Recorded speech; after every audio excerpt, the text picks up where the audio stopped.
اللہ اکبر. اگلی حدیث طیبہ جناب ابو سعید خدری رضی اللہ تعالی عنہ ارشاد فرماتے ہیں، مسلم شریف کی حدیث ہے، بخاری شریف کی حدیث ہے، متفقون علیہ حدیث ہے. کیا فرماتے ہیں ابو سعید خدری؟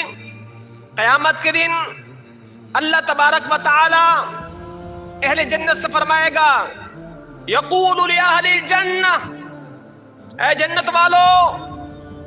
اب جنت والے کیا کہیں گے؟ لبیک ربنا وسعدیک الخیر کلہ فی یدیک، مالک ہم حاضر، وسعدیک الخیر، ساری بھلائیاں تیرے لیے، تیرے ہاتھ میں، مالک ہم حاضر. اب اللہ تبارک و تعالی کیا فرمائے گا؟ حل رضیتم، کیا تم راضی ہو؟ کس سے پوچھے گا؟ جنتیوں سے. حل رضیتم، کیا تم راضی ہو؟ اب جنتی کیا کہیں گے؟ فیقولون ما لنا لا نرضى، ہم کیوں نہیں راضی تجھ سے؟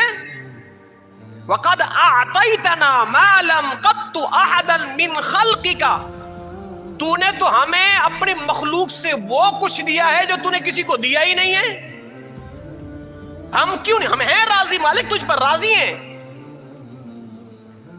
پھر میرے مالک فرمائے گا فیقول الا اعطیکم افضل من ذالک، اے میرے بندو میں تمہیں جنت سے بھی افضل چیز اور عطا کروں،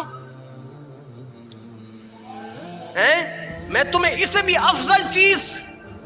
جنت مل گئی، رب کی رحمت مل گئی، رب نے جہنم سے بچا لیا، اس سے افضل اور کیا چیز ہے؟ فیقولون یا رب وَأَيُّ شَيْءٍ أَفْضَلُ مِنْكَ، اے ہمارے رب جنت سے افضل اور کیا چیز ہے؟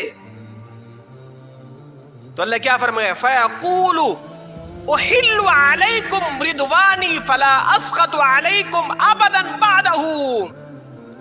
جب جنتی کہیں گے مالک اس سے افضل اور کیا چیز ہے؟ اللہ فرمائے گا سنو، میں نے تم پر اپنی خوشنودی کو حلال کر دیا ہے، آج کے بعد میں تم سے کبھی ناراض نہیں ہوں گا.